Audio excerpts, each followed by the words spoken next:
Hello everyone, welcome to learner B extra. I am Shivani Chauhan. इस video में हम class 7 science की बुक का चैप्टर 2 न्यूट्रिशन इन एनिमल्स का अब फाइनली नोट्स का लास्ट पार्ट है ये, और इसके बाद आपको मर्ज करके वीडियो मिल जाएगी। सबका लिंक आप लोगों को डिस्क्रिप्शन बॉक्स में मिलेगा, सबका पीडीएफ वगैरह सब आपसे वहीं से जाकर के ले सकते हैं। रूमिनेंट्स क्या होते हैं? तो ruminants are the grass eating animals which has rumen. तो ग्रास ईटिंग एनिमल्स यानी कि घास खाने वाले जो जानवर होते हैं ना, उनको हम लोग रूमिनेंट्स बोलते हैं। जैसे कि काऊ, यहाँ पर आपको फिगर में भी काऊ दिख रही है। तो रूमिनेंट्स क्या होते हैं? रूमिनेंट्स होते हैं घास खाने वाले जानवर। जो जानवर घास खाते हैं उनको रूमिनेंट्स बोलते हैं। अब क्या होता है इसमें? डाइजेस्टिव ट्रैक्ट जो होता है ना इनका, यानी कि जो इनका खाना पचाने की पाचन तंत्र होता है वो कैसा होता है? मुंह होता है, फिर ऑइसोफेगस होता है। हमने ह्यूमन डाइजेस्टिव सिस्टम देखा था, अब इसमें भी देखो इनका माउथ, फिर ऑइसोफेगस यानी कि जो नली होती है खाने की, फूड पाइप, ऑइसोफेगस, और फिर उसके बाद अब 4 कंपोनेंट कंपार्टमेंट का इनका स्टमक होता है। मतलब इनका जो पेट होता है उसमें भी 4 कंपार्टमेंट होते हैं। र्यूमन, फिर उसके बाद रेटिकुलम, ओमाजम और एबोमैजम। तो आपको इतना नहीं करना है। और फिर इसमें क्या होता है? स्मॉल इंटेस्टाइन होती है, फिर लार्ज इंटेस्टाइन होती है। र्यूमन consist of special bacteria which को डाइजेस्ट सेल्यूलोज। तो र्यूमन में ना स्पेशल बैक्टीरिया होते हैं जो सेल्यूलोज को डाइजेस्ट कर सकता है। यानी कि ये क्या खाते हैं? घास खाते हैं। घास में ना सेल्यूलोज की मात्रा होती है बहुत ज़्यादा। तो हम लोग घास खाएं तो हम उसे नहीं चबा पाएंगे क्योंकि हम र्यूमन नहीं हैं। तो इनका जो र्यूमन होता है ना वो सेल्यूलोज को आराम से पचा पाता है। तो इस तरीके से इनका एसोफेगस है, र्यूमन है, स्मॉल इंटेस्टाइन है, फिर देखिए इनका स्टमक है और लार्ज इंटेस्टाइन है और सेसम। इस तरीके से इनका पूरा में बता रखा है। रूमिनेंट्स क्या करते हैं? सेलुलोज को डाइजेस्ट करते हैं। अब रूमिनेशन क्या होता है ये हम लोग देख लेते हैं। रूमिनेशन का जो प्रोसेस होता है ना, इसमें होता है half chewed food swallowed and goes from mouth to the rumen. तो आधा चबाया हुआ ये खाना अपने मुंह से ये नली की ये जो होता है ऑइसोफेगस, इसकी हेल्प से र्यूमन में भेज देते हैं। यानी कि आपने कभी देखा होगा गाय भैंस को हमेशा ये ना मुंह चलाते रहते हैं, अपना हमेशा ही चबाते रहते हैं, क्योंकि ये जो खाना खा लेते हैं ना वो आधा चबा हुआ अपने पेट के अंदर भेज देते हैं। Bacteria acts on the food and digest cellulose. फिर जो बैक्टीरिया है जब भी अपने र्यूमन में अपना खाना भेज देते हैं, बैक्टीरिया एक्ट करते हैं उस खाने पे और डाइजेस्ट कर देते हैं, पचा देते हैं सेलुलोज को। Then food enter into the second muscular chamber called reticulum. तो ये बैक्टीरिया जो है खाने को सेल्यूलोज को पचा देता है, फिर उसके बाद दूसरे चैम्बर में खाना जाता है जिसको रेटिकुलम बोलते हैं। फिर मतलब र्यूमन के बाद रेटिकुलम में अलग जो है खाना जाता है। फिर उसके बाद this half digested food called कड। तो जो आधा पचा हुआ खाना होता है इसको हम लोग कड बोलते हैं।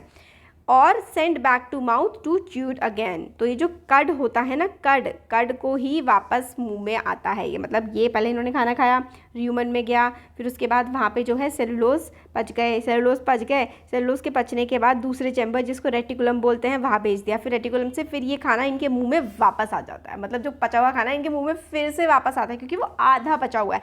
फिर से उसको ये च्यू करते हैं यानी कि चबाते हैं। च्यूइंग ऑफ कड इज कॉल्ड रूमिनेशन। तो जो कड होता है उसको जब ये च्यू करते हैं तो उसको रूमिनेशन बोलते हैं। इस तरीके के जो जानवर हैं उनको हम लोग रूमिनेंट्स बोलते हैं। कुछ आया समझ? देखो क्या होता है, ये खाना खाते हैं, ये उसके बाद इनका र्यूमन में जाता है, र्यूमन में सेलुलोज पच जाते हैं, फिर रेटिकुलम में जाता है, रेटिकुलम से ये खाना इनका वापस मुंह में आता है। और जब ये रेटिकुलम से सेलुलोज का पचा हुआ खाना वापस मुंह में आता है उसको हम लोग कड कहते हैं। और ये जो कड होता है ना, फिर उसके बाद इसको जो चबाते हैं लोग, इसी प्रोसेस को हम लोग रूमिनेशन कहते हैं। तो च्यूइंग ऑफ कड इज कॉल्ड रूमिनेशन। तो रूमिनेशन की एक छोटी सी नन्ही सी डेफिनेशन क्या है कि हम जब कड को च्यू करते हैं, च्यूइंग ऑफ कड इज कॉल्ड रूमिनेशन। कड को च्यू करना रूमिनेशन होता है। ठीक है, जो कड को हम लोग च्यू करते हैं उसको रूमिनेशन बोलते हैं। This type of animals are called ruminants. और इस तरीके के एनिमल्स जो कड को च्यू करते हैं इनको हम लोग रूमिनेंट्स बोलते हैं। ठीक है, तो खाना खाया, फिर उसके बाद इनके ऑइसोफेगस फूड पाइप से इनके पेट में चला गया और वहाँ पे जो है पचा। फिर आप समझो कि वो जो पचा हुआ फिर से वापस आधा पचा हुआ खाना फिर से इनके मुंह में आता है, उनको कड कहते हैं। और कड को पचाने का या फिर कड को जो चबाने का, च्यू करना यानी कि चबाने का प्रोसेस होता है उसको रूमिनेशन बोलते हैं। अब आ गया होगा समझ, आई नो। अब हम देखते हैं न्यूट्रिशन इन अमीबा। जो अमीबा छोटा सा जानवर होता है उसमें न्यूट्रिशन किस तरीके से होता है 10th क्लास में भी आएगा, फिर से दोबारा अच्छे से पढ़ लो इसलिए।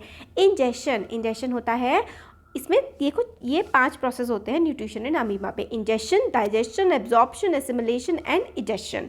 तो न्यूट्रिशन इन अमीबा में सबसे पहले आता है injection, obtains food by pseudopodia surrounds and engulfs it. तो देखो ये होता है अमीबा टेढ़ी मेढ़ी शेप का होता है, इसकी कोई पर्टिकुलर शेप तो होती नहीं है।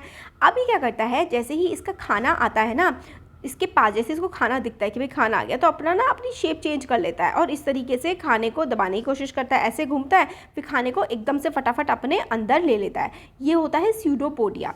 स्यूडोपोडिया होता है, स्यूडो का मतलब एक्चुअली होता है जो झूठ होता है, स्यूडोपोडिया इसलिए बोलते हैं इसको क्योंकि खाने को खाने के लिए ना ये अपनी शेप, अपनी पूरी के पूरे शरीर की शेप ही बदल लेता है, इसलिए अमीबा पे हम कहते हैं कि स्यूडोपोडिया होता है। तो अमीबा कैसे खाना ऑब्टेन करता है? With the help of pseudopodia. Amoeba obtain food by the pseudopodia surrounds and engulf it. Engulf मतलब अपने अंदर ले लेता है और खा लेता है, अपनी शेप चेंज कर लेता है। इस प्रोसेस को हम लोग स्यूडोपोडिया बोलते हैं और खाना अंदर चला जाता है। फिर खाना अंदर चला गया स्यूडोपोडिया की हेल्प से, फिर क्या होता है? डाइजेशन होता है। The food digested in the food vacuole by the digestive enzyme। तो इसकी बॉडी में एक फूड वैक्यूल होता है, ये देखो खाना अंदर चला गया, फिर उसके बाद ना इसमें फूड वैक्यूल होता है। फूड वैक्यूल में इसका खाना जो है डाइजेस्ट होता है with the help of digestive enzyme. जैसे कि हम लोगों ने ह्यूमन डाइजेस्टिव सिस्टम में भी देखा था ना, काफ़ी सारे एंजाइम्स होते हैं वो एक्ट करते हैं और खाने को पचाते हैं। तो डाइजेशन कहाँ पर होता है अमीबा में? फूड वैक्यूल में खाना इसका पचता है। फिर उसके बाद एब्जॉर्प्शन होता है। The digested food is absorbed into the cytoplasm. कहाँ पर एब्जॉर्ब होता है? साइटोप्लाज्म में। तो साइटोप्लाज्म में जो है इसका खाना अमीबा का अमीबा का खाना साइटोप्लाज्म में एब्जॉर्ब हो जाता है। Assimilation, absorb nutrients utilized for releasing energy. तो एसिमिलेशन में क्या होता है कि जो खाना हम लोग इन्होंने एब्जॉर्ब किया होता है उसके बाद उसको यूटिलाइज करना, जैसे कि काम करने के लिए खाना इन्होंने खा लिया, पचा लिया, एब्जॉर्ब कर लिया, फिर उसके बाद उस जब एब्जॉर्ब खाने का इस्तेमाल करते हैं तो उसको हम लोग बोलते हैं एसिमिलेशन।